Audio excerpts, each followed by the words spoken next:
vai pagar igual, mas pelo menos ele nos faz a doação lá. Perfeito.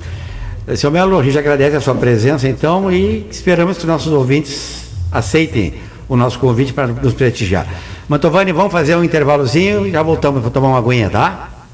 Informação é coisa séria. Sua empresa mudou de endereço ou telefone? E agora? Seus clientes precisam ser informados. Não se preocupe, temos a solução. Guia Alegrete Digital. Disponibiliza o acesso para você atualizar e acrescentar informações a qualquer momento e em tempo real? Quer saber como funciona? Essa e outras soluções, acessem www.guialegrete.com.br. Se desejar, baixe o aplicativo. Guia Alegrete Digital. Leve o seu negócio para outro nível. Contato 55 99659-2385 para mais informações. Acompanhe aqui pela Tia Alegrete todas as quartas, das 12 às 13 horas. Revista em Foco, com informações de fatos, temas, opiniões, entrevistas, abrangendo as áreas de saúde, comércio, agronegócio e profissionais liberais. Um programa com editorial da Revista em Foco e Guia Alegrete. A Sociedade de Medicina de Alegrete apresenta o Espaço Mais Saúde, trazendo até você entrevista e temas relacionados à sua saúde e bem-estar.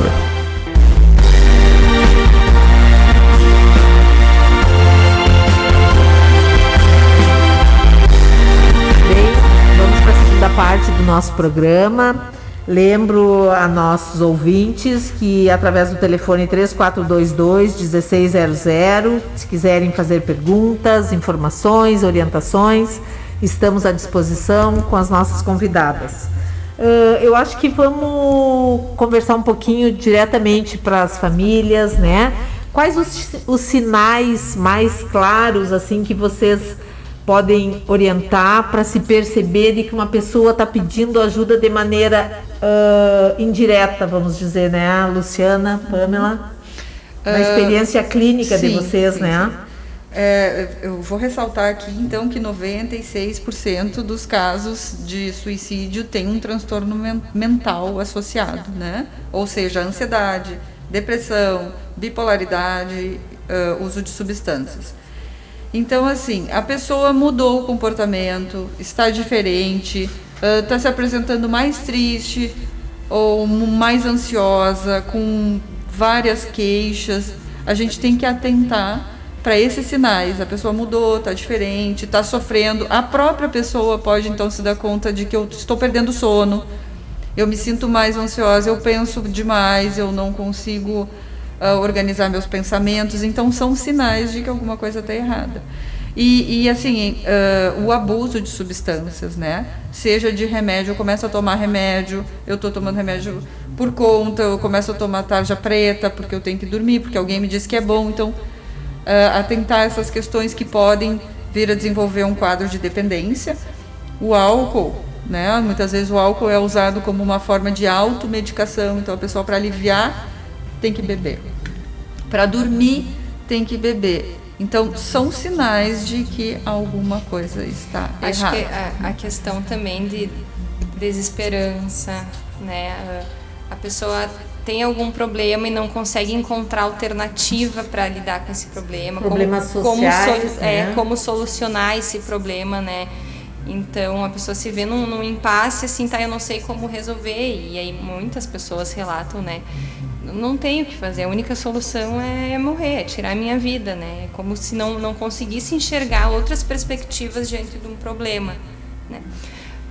Acho que a gente costuma falar também, assim, pacientes deprimidos, né? Que é como se estivessem usando um óculos com uma lente preto e branco, né? Então, nada tem mais graça, né? Coisas que antes me atraíam, me motivavam, agora não vejo mais graça. Acho que esses são sinais que dá para observar, dá para prestar atenção. Né? Irritabilidade, impulsividade também, né? Tem a questão, né, que a gente fala se o sujeito já teve alguma tentativa de suicídio anterior, né? Também é um fator importante para prestar atenção. Né? Isso, e também se já teve anterior e história familiar. Isso que eu ia perguntar. História familiar é fundamental. Uhum. tem total relação com a história familiar, tanto de qualquer problema psiquiátrico, tem história de síndrome do pânico, de depressão, bem como de suicídio, né? Então tem uma história familiar de suicídio, acende a luz vermelha, porque tem que cuidar, né? Até doenças orgânicas, né, que não tenham cura, né, também às vezes começa, aí fica associado com um quadro depressivo também, né? Pacientes que têm alguma doença incurável, né, que estão em sofrimento, também é um sinal, um fator assim para se prestar atenção. Eu acho que também tem que lembrar também daquelas pessoas que foram abusadas também por outras, né? E que têm vergonha de falar, né, dessa situação e acabam também indo para esse lado. Eu acho que é uma coisa bem eu acho que importante. entra no ponto de pessoas que com sensação de humilhação, de fracasso, né, muito relacionado, baixo autoestima. E uma coisa que eu gosto sempre de reforçar, a automedicação, porque tem algumas medicações que a gente usa que deprimem, que induzem até o suicídio. O próprio corticoide é uma medicação que às vezes as pessoas compram, se automedicam e desenvolvem sintomas depressivos, né? E outras tantas, alguns antihipertensivos, enfim, falou de orgânico, né, da parte orgânica, então a gente tem que atentar também para essas questões orgânicas, um tumor, alguma coisa assim. Por isso que é importante ir no médico ou ir buscar ajuda, porque tem que ser descartado o que é que está causando aqueles sintomas depressivos. Às vezes uma alteração de tireoide também causa, enfim, né? Então tem que buscar ajuda, né? E aqui em Alegrete, tu poderia dar um perfil mais ou menos dos nossos pacientes aqui em Alegrete? De pacientes que do SUS principalmente, né? Que seria aquela população que a gente teoricamente pensa que sejam menos favorecidas, tal. O que elas se queixam quando vão procurar o psiquiatra? Bebeto, as pessoas têm procurado, me parece assim, até que mais, essa questão do estigma ainda existe, mas pelo que eu percebo, as pessoas estão buscando bastante ajuda, né? Tanto para transtornos de ansiedade, depressão, mas com relação ao abuso de substâncias aumentou bastante a demanda do usuário buscando ajuda para isso, né? Porque com essa função da pandemia aumentou muito o índice de alcoolismo e de dependência química. Então, tanto as pessoas buscando quanto as famílias buscando esse apoio, porque aqui a saúde mental a gente tem o CAPS 2, tem o CAPS terceiro turno, que é um serviço de urgência e emergência, temos o CAPS AD, que é específico para álcool e drogas, temos o CAPS infantil. Então, e temos os leitos hospitalar, né, no hospital, os leitos psiquiátricos no hospital geral. Então, a gente tem uma estrutura bem organizada aqui, né? E, claro, com as suas restrições, dificuldades, como todo serviço do SUS, enfim, algumas medicações que a gente gostaria de ter e não tem, mas, enfim, de um modo geral, as pessoas buscam, sim. E o perfil do paciente é aquele paciente ansioso, insone, depressivo, e com um quadro de dependência química, né? Eu te coloquei isso porque assim, as pessoas procuram muito a fuga através do álcool. Só que o álcool tem efeito antagônico. Naquele primeiro momento ele tem a euforia, depois tu entra na depressão, né? E quando tu tem aquela ressaca, tu tem aquela sensação de culpa, aquela sensação de tristeza. Poxa, que coisa, por que eu fui fazer isso, né? E isso aí vai piorando cada vez mais. E aí, infelizmente... E aproveitando que a gente está falando nisso, eu vou te dizer uma coisa que me preocupa muito aqui, né? Que o índice de alcoolismo é bem alto, que a gente vê. E na adolescência. Os adolescentes bebem como se pudesse beber... assim, eu sempre digo, o nosso cérebro se forma a partir dos 18 até os 21. Então, o ideal seria beber após os 21. Mas a maioridade já permite que tu beba, legalmente falando. Mas, do ponto de vista médico, o nosso cérebro em formação não é adequado beber, né? E o adolescente bebe muito aqui em Alegrete. Porque é uma droga lícita, não é? Exatamente, é uma droga lícita. É lícita e tem essa cultura aqui de que é só uma cervejinha, só um drinkzinho, é só uma bebidinha Isso me preocupa bastante, né? Porque isso é um fator de risco para desenvolver transtorno mental no futuro, né? Tanto o álcool quanto a maconha, né? É uma porta de entrada. Uma coisa puxa a outra, né?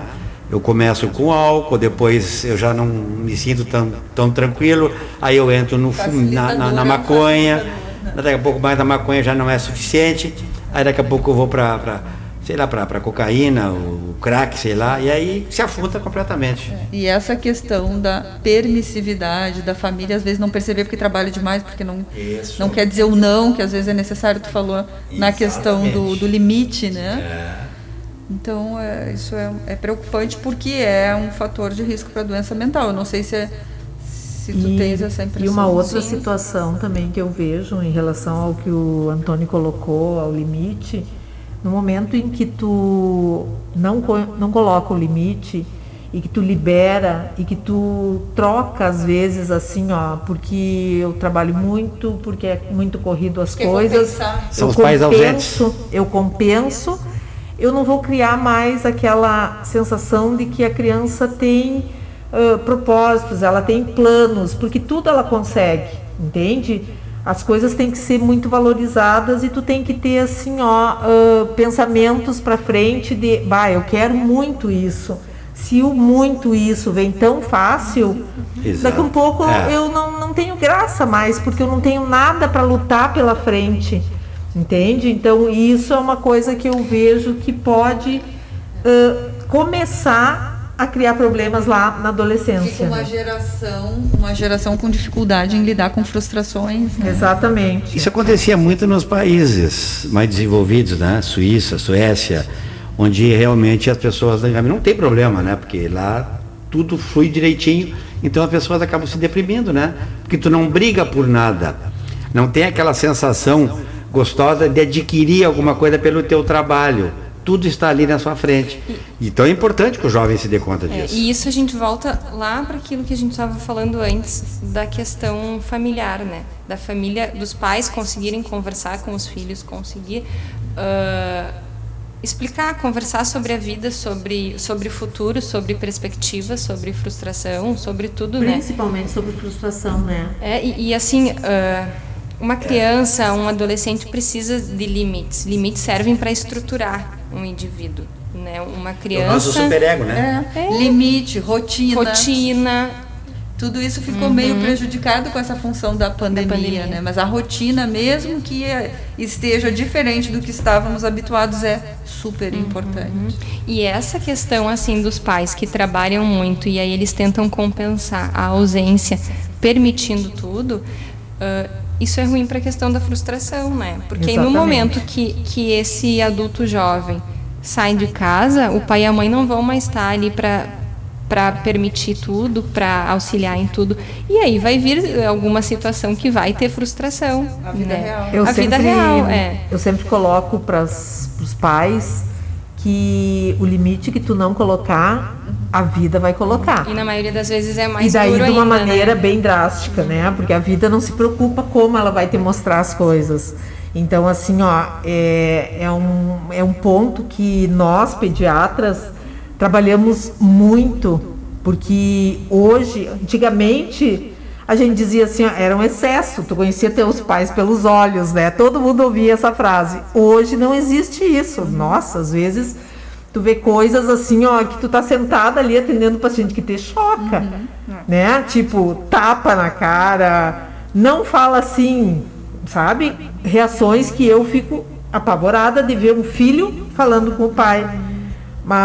E aí tu tenta orientar que tem que trabalhar isso desde pequeno, porque quando chegar na adolescência, já tem que estar nesse caminho, porque não é quando fica adolescente, quando fica maior, que a gente vai fazer com que as coisas aprendam, né? Que tu vai passar os valores, os limites para a criança. A educação se dá do 0 ao 7, né? Exatamente. A varinha a gente dobra enquanto ela é verdinha. Eu sempre Depois digo, ela quebra e não dobra. É de pequenino que você torce o pepino, Marilene. Exatamente. Essa que é a verdade. Assim, e o pai e a mãe não vão contigo para outra cidade, não vão contigo para o teu trabalho, não vão para te proteger. Então tu tem que ter esse ponto, e a frustração é desagradável, ninguém gosta, mas é extremamente importante na formação, né? Sim, fortalece a gente. A palavra não é fundamental.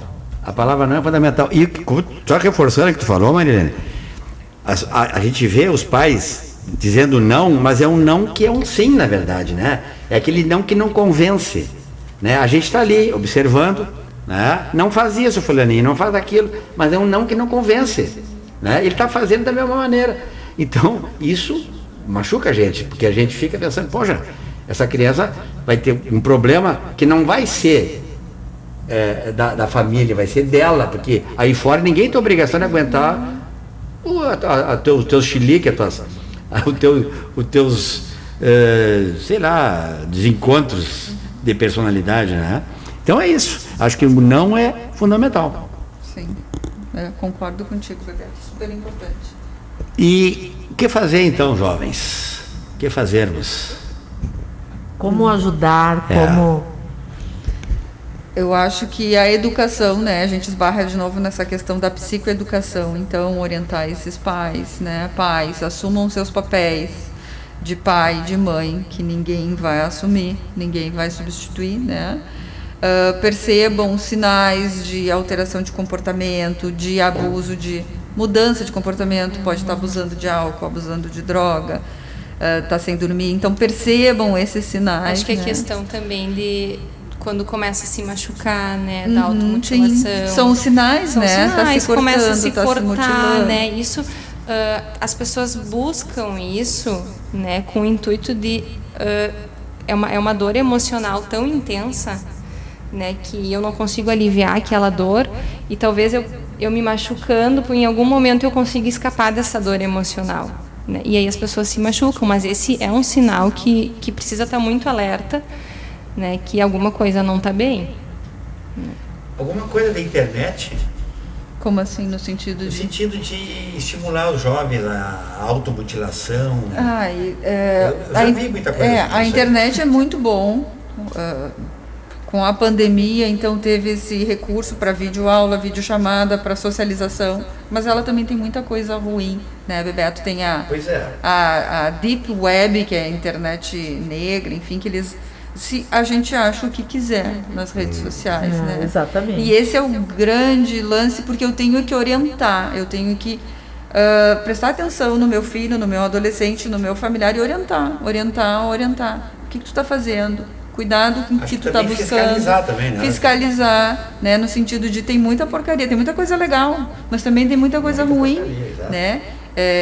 Isso da gente falar abertamente sobre a questão do suicídio, orientar, né?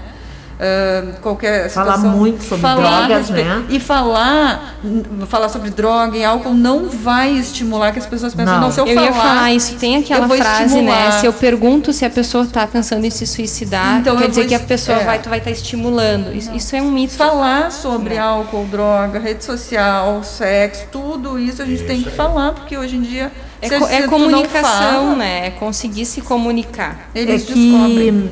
Com a tecnologia, com a modernidade, a sensação que eu tenho às vezes que as famílias ficam constrangidas de saber o que os filhos estão fazendo. Não tem mais aquele negócio assim, eu sei onde está meu filho naquele horário, o que está fazendo, quem são os amigos, com quem convive, sabe? Então, assim, ó, eu acho que isso acaba assim, porque muitos não fazem e aqueles que fazem acabam sendo discriminados. Isso, acabam sendo discriminados. São discriminados. Nossa, tua mãe meu Deus, é muito careta. Ela fica te perguntando, ela fica cobrando, ela fica olhando.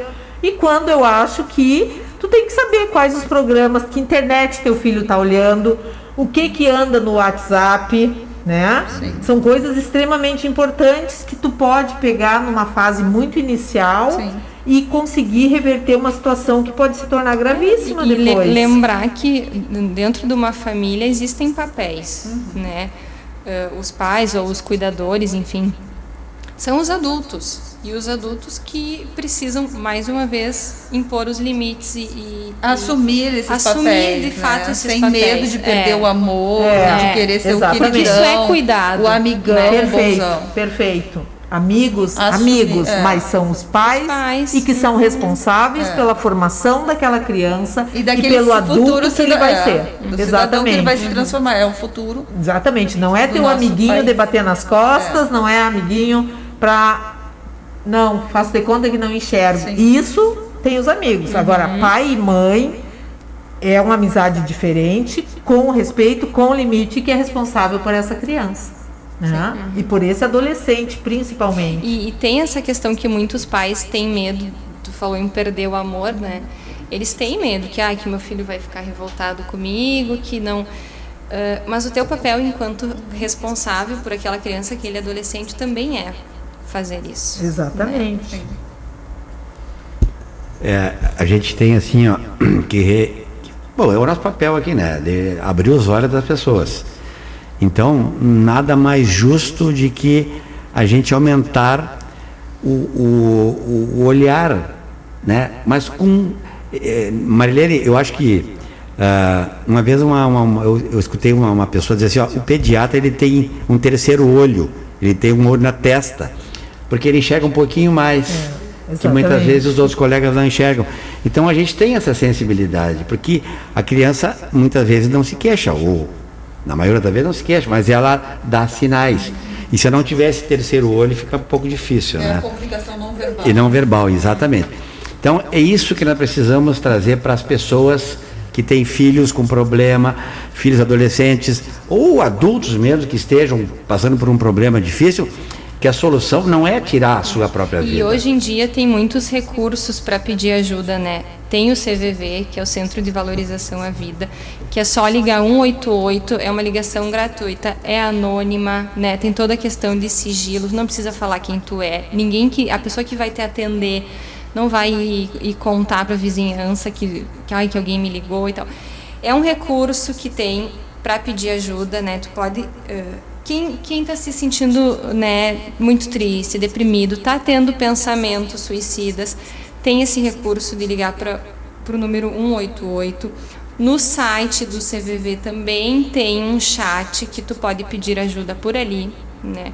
Além disso, tem aqui na nossa cidade, tem CAPS, tem todos esses serviços para buscar ajuda. A Luciana pode nos dar mais, então, informações, né, Luciana? Então, tem o CAPS terceiro turno, que tem atendimento após as 17 horas, né? Que é o nosso serviço de urgência e emergência em saúde mental. Tem os CAPS durante o dia, né? Enfim, então, tem várias portas, né, várias alternativas e que a população tem que buscar, tem que se escutar o próximo e buscar ajuda sem medo de ser julgado, sem medo de ser excluído. Ouvir essa busca de ajuda, assim, em nenhum momento pensar que é bobagem, que está querendo chamar atenção. É melhor errar, né, por ter tido muito cuidado, do que ter pensado, ser negligente, pensar era uma bobagem e a pessoa se suicida e eu penso, poxa, eu poderia ter feito alguma coisa. Acho que é importante. Porque depois aí fica aquilo ali, pai, eu não enxerguei, né? A culpa, né? E tem essas frases assim, ó, tipo, tem algo que eu possa fazer, o que eu possa te ajudar? Isso. Né? Eu acho que tudo isso tem que ser mais reforçado, né? Se precisar, tô aqui, né? São coisas que podem fazer a diferença e uma pessoa que a gente consiga demover essa ideia, diferença, é muito importante. E às vezes a pessoa vai pedir ajuda ou para um familiar ou para um amigo e outra pessoa não vai saber muito como ajudar, né? Essas frases são importantes, né? Olha, eu vou contigo até a UPA, que seja, procurar qualquer lugar, claro. Né? Eu te acompanho, tu não tá sozinho, né? Vamos buscar ajuda. Porque a pessoa já está numa situação muito vulnerável.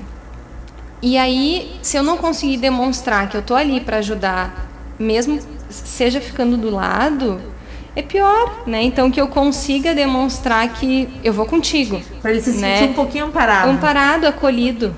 Acolhido. Tu poderia reforçar novamente esse número aí desse serviço que atende, né? É 188, é CVV, Centro de Valorização à Vida. Né? É um serviço gratuito, tu faz a ligação, não paga, né?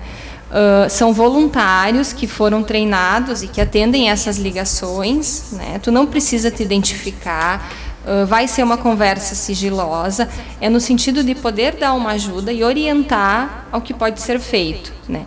No site CVV também tem um chat que tu pode ir lá e mandar uma mensagem pedindo ajuda. Muito bem, eu acho que vocês também poderiam dar a dica de onde vocês trabalham, como é que a gente vai para consultar com vocês, né?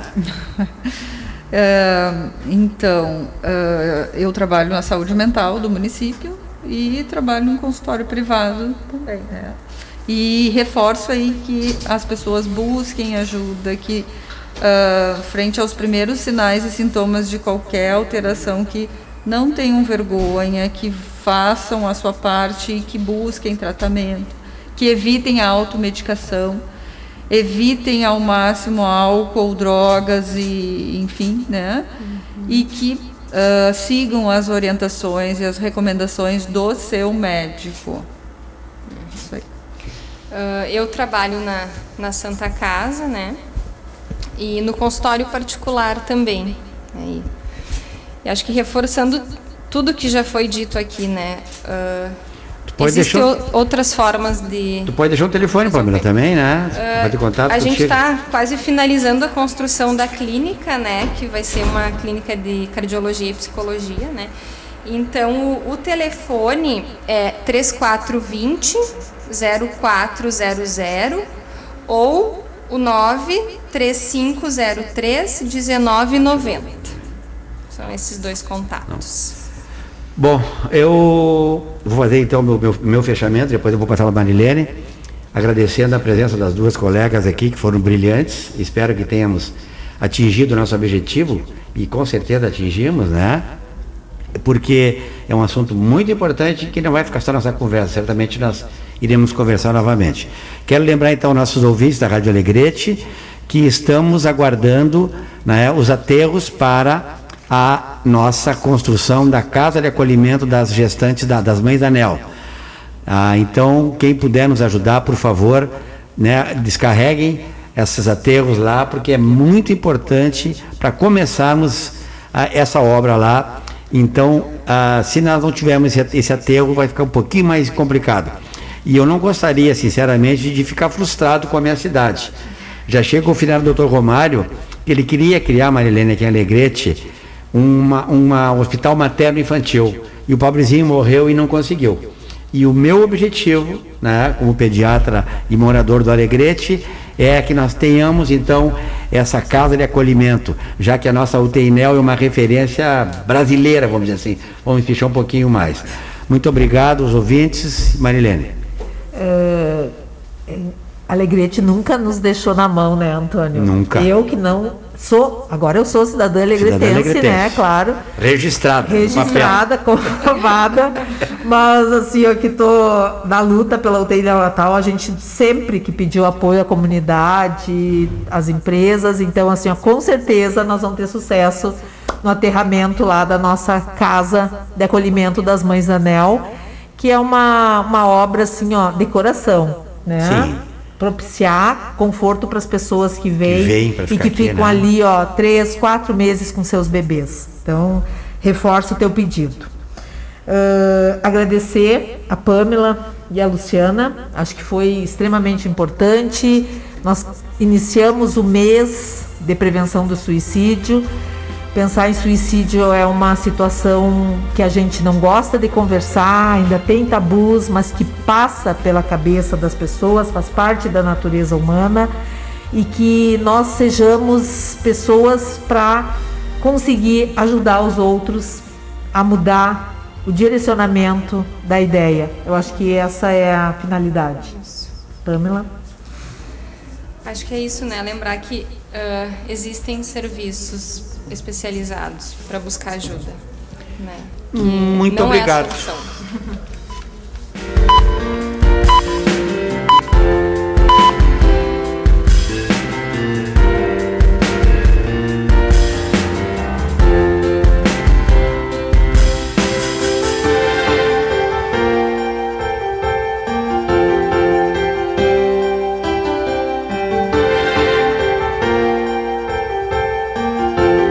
Agora é hora de dar um giro nas principais notícias do Brasil e do mundo. Giro Notícias News.